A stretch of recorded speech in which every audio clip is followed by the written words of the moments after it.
Hello everyone, it's Debbie Skyrme and I'm Celebrant Spain, and I've got a lovely lady with me today, Lesley Mitchell.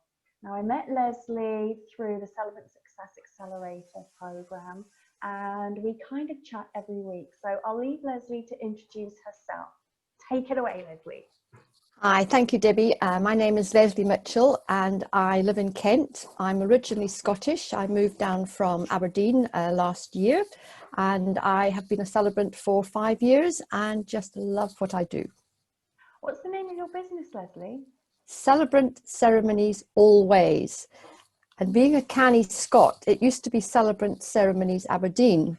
So obviously my email was Lesley Mitchell CCA. So when I came down here and I thought, well, I'm not changing my email address, let's change the name of the company. So that's why it became All Ways instead. Oh, that's clever. Yeah. Now, we kind of have a different focus with our celebrancy, whereas I tend to focus on the wedding side. You're very much on the funeral side of things, aren't you? I do. I started on the funerals and I absolutely love doing the funerals.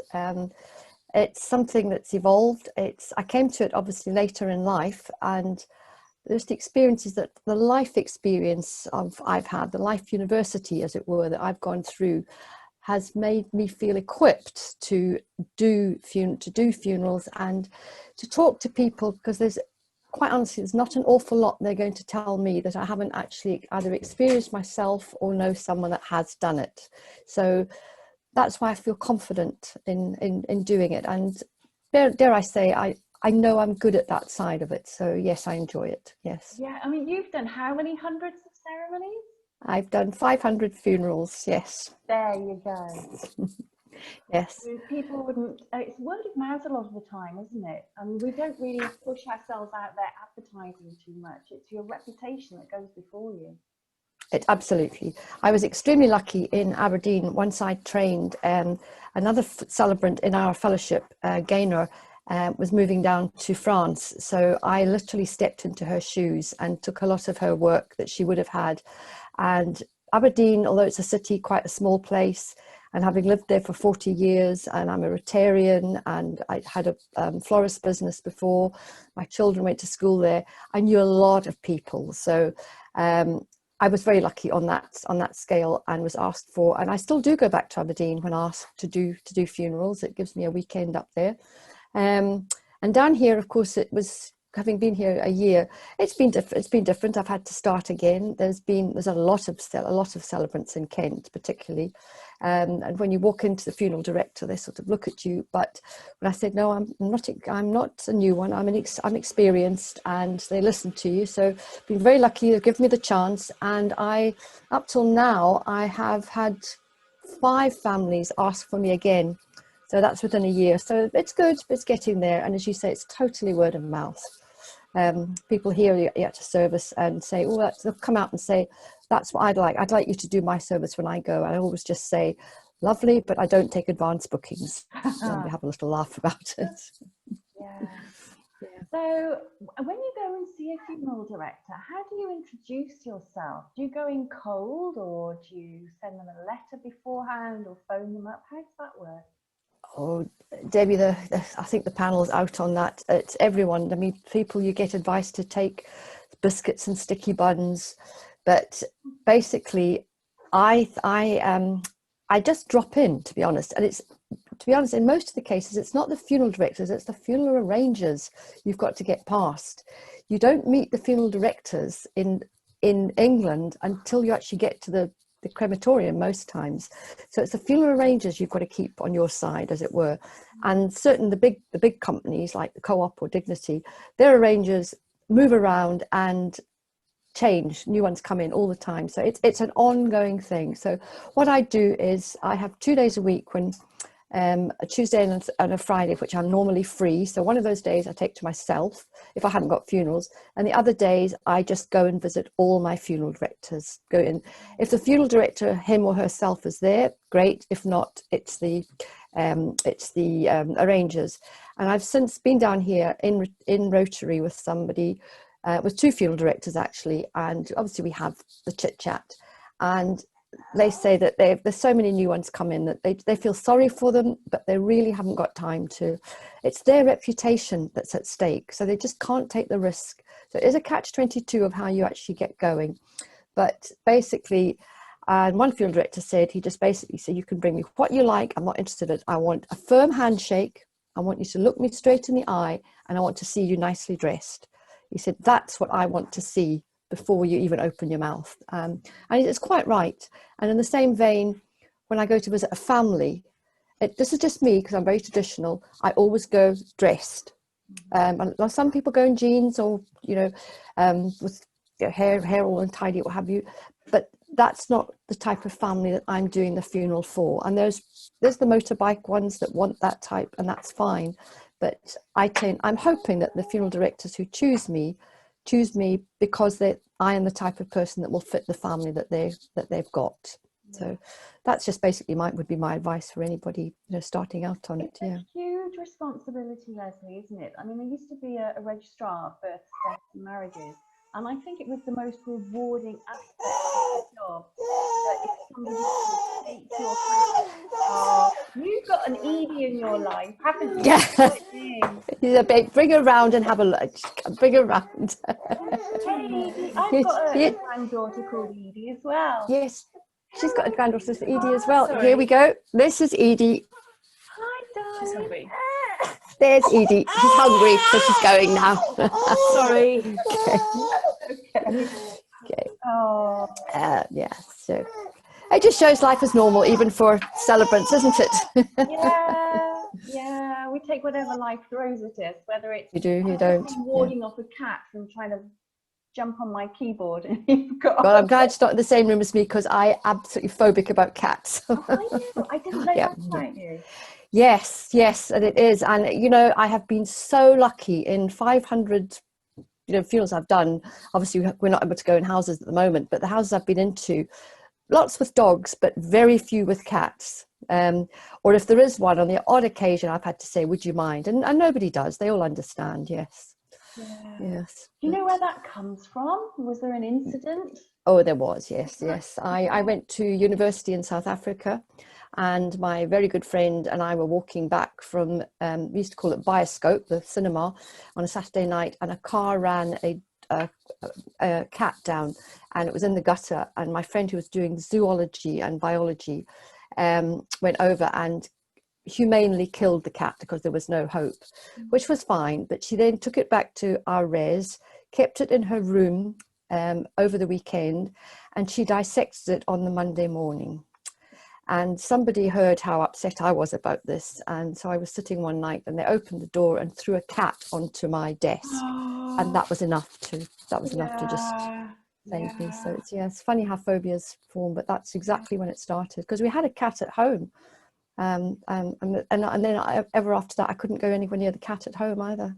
Yeah, you can be so rational about it and know that you should be frank. I don't like birds, and that there you go. Experience when I was about 12, and we were up in the loft space, and you know how you have a kind of like an air space between the loft and the roof. Well, the bird that had built a nest, my dad asked me to put my little hands down in there and clear the nest out. And of course, I pulled out a half decomposed bird.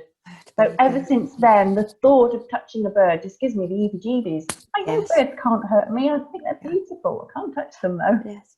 I'm living in the country. I'm the same with animals, and my children shoot, and my son just laughs at me when I go like this to a pheasant or whatever. And he went, "Mum, you deal with dead people." I know, and I don't know why it's different, but you do. And I've seen, obviously, over my years, seen quite a few dead bodies. Up in Scotland, particularly, the bereaved, the families have their beloved lying at home. That is the done thing. And so when I went up to visit someone up in the Highlands or whatever, they'd say, "You'll have to come and see her, she's looking awful bonny." And I'd be taken in and shown the lady lying in state. And one time I remember I was taken in to see this little man, and he was lying there, and it was a big front room, as they call them. And she said, it was an older lady, and she says, "Oh, we'll just sit here and keep him company." So I'm now sitting right next to the honoured gentleman, and he was it was in his late 80s, and she's going on, she said, he was awfully good looking. I looked in, with this flat cap on, well, he's not that good looking now, that's for sure. So that's a little story just to reiterate to people that it's not all gloom and doom in doing a funeral as well, because that gentleman was probably, if I remember rightly, he was about 89. He'd had a fantastic life. He'd just come to the end, closed his eyes, and that was his life over. So although they were sad, you accept it, and you just get on with celebrating the life. And these little bits of humor, the people that do write to me and say thank you, you just did such a lovely job, you know, you managed to get it right with the little bit of humor, a little bit of sorrow, a few tears, and all the formal stuff that you have to do, but just tying it all together, and not just a bland service. So humor, and in some cases it can't, but in most cases there's always something about the person that you can bring out and just bring that little bit of humor. Yeah, I think it's really important, Lesley. And it's always the same, isn't it? When people get together, that are family or close friends, they have something in common, like a person, then you start talking about that person, and all the fun stories are bound to come out. So if you could bring that into your ceremony, it's very special. And when you sit in, when you sit in the room, I always, the first one of the questions I'll say, we'll start chatting away, and then I'll say, now how would you describe him in 3 words? And it just comes, oh, he was a ratty old so-and-so, whatever. And they go, oh, I can't say that. I was like, yes, you can, because it's said with love, and you know, we do that. But as you say, the stories come out, and someone will say, oh, I didn't know that about him. Really? Really? And it's amazing when I get taken to the door by whoever's house it is, they'll just say, oh, thank you so much. It was so much easier. We were sat there dreading you coming, and now you've just made it so much easier. So that in itself just makes everything worthwhile, doesn't it? Yes. Yes, you almost give people permission to laugh. Yes. Permission. Yeah. Exactly. Yeah, you do. Yes. Talk. Yeah. Because I think we've lost touch with death and dying, and it's inevitable. It's going to happen to all of us. Absolutely. And it shouldn't be the taboo subject that the modern life has kind of made it into. Yes. So, Yes. It's a very privileged job, isn't it, Lesley? It's an extremely privileged job, and you know, there are some cases. I mean, for instance, I've just taken an order for a funeral next week of a 47-year-old lady who's died from cancer, and tragically her treatment was stopped because of COVID. So would she have carried on, would she have not? You know, so there are other sides to it which make it difficult, but you just, certainly our training, I shall pop that in, our training makes us feel equipped to be able to deal with it. And the big thing, I think, you've got to have 2 ears and a closed mouth, and just take it the way the family want to go.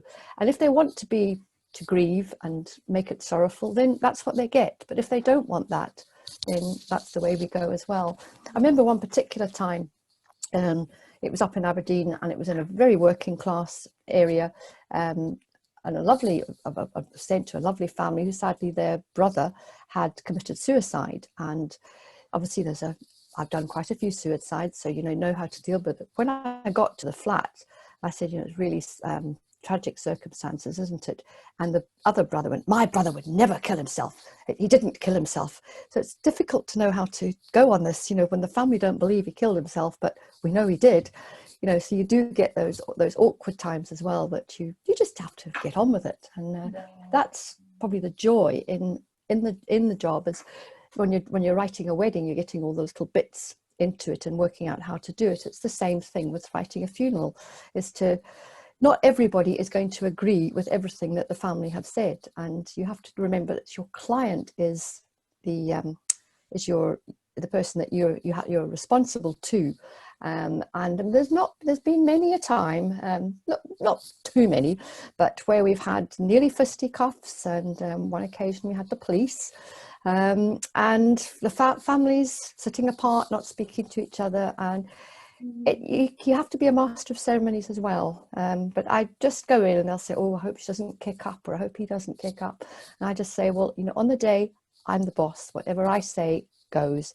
If they're disruptive, they'll be taken out. And we have had to do that on one occasion, evict somebody from a funeral. So there you go.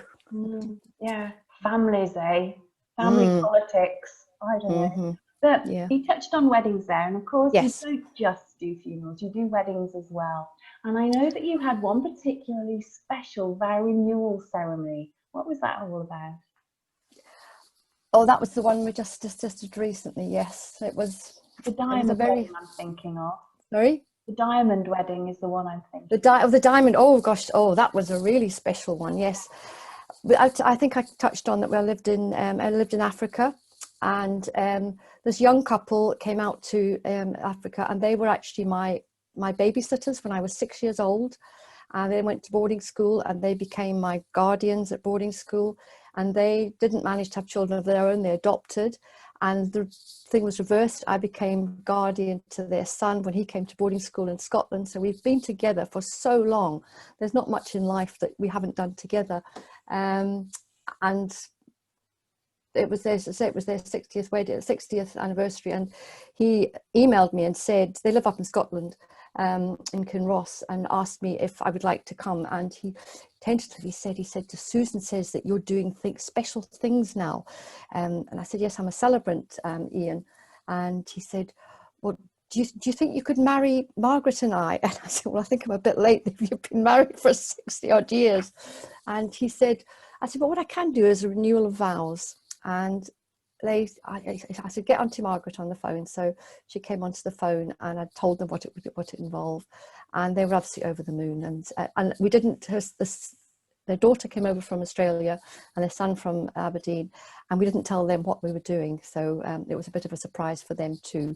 And then they took over the rest of the reception. So it was a lovely, lovely day. Yes. And they're, bless them, they're still around. One's 92 and the other's 88, and they're still, I love them to bits. So it was a real honour. Yes. That's a beautiful love story. So let's end on a love story. So if people want to contact you, Lesley, how can they find you? What's your social media? What's your website? My website is Celebrant Ceremonies All Ways. My email address is Lesley Mitchell cca@gmail.com. And I live in Kent. I've got a post address if you wanted that, and telephones, but it's all there on my website. So go over to the website, have a look. As I say, I do funerals, but I also do weddings, and there's some beautiful places in Kent. I've got 3, but obviously with this COVID, everything's been postponed to next year. But I have three bookings already for new bookings since the lockdown for next year, and still got. Yes, and one wonderful place called Marleybrook House that has a fun fair attached to it. So I know, so I'm really looking forward to doing that wedding there. So yes, so please do, if you want me to for a wedding or renewal of vows or a naming or a funeral, please do get in touch. Yes. Fantastic. Well, Lesley, I'll put all your details into the comments below the video so that people can find you very easily. So if I just remind everybody, I'm Debbie Skyrme, I'm Celebrant Spain. Website is celebrantspain.es for España, and I'm on social media at Celebrant Spain. Lesley, thank you. I really thank you, Debbie. look forward to chatting to you. Good, me too. Yeah. Loads. I could listen to you forever. Thank you. And you do a great job of keeping us all together. Okay, well, I will see you very soon. Well, yes. Until then, have a lovely day. Bye.